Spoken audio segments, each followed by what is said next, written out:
Ashton from Five Love, and today I'm gonna tell you the story of The Last Dinosaurs, written by Pedro Pablo Sacristan.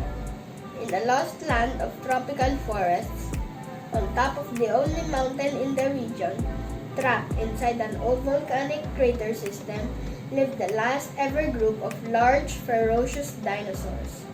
For thousands and thousands of years, they had survived all the changes on Earth. And now, led by the great Ferocitosaurus, they were planning to come out of hiding and to dominate the world once more. Ferocitosaurus was an awesome Tyrannosaurus Rex who had decided they had spent too much time isolated from the rest of the world. So over a few years, the dinosaurs worked together, demolishing the walls of the great crater.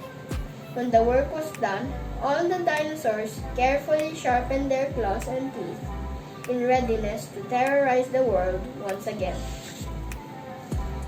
On leaving their home of thousands of years, everything was new to them, very different to what they had been used to inside the crater.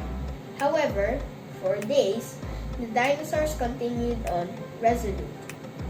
Finally, from the top of some mountains, they saw a small town. Its houses and townsfolk seemed like tiny dots. Never having seen human beings before, the dinosaurs leapt down the mountainside, ready to destroy anything that stood in their way. However, as they approached that little town, the houses were getting bigger and bigger. And when the dinosaurs finally arrived, it turned out that the houses were much bigger than the dinosaurs themselves. A boy who was passing by said, "Daddy, Daddy, I found some tiny dinosaurs. Can I keep them?" And such is life.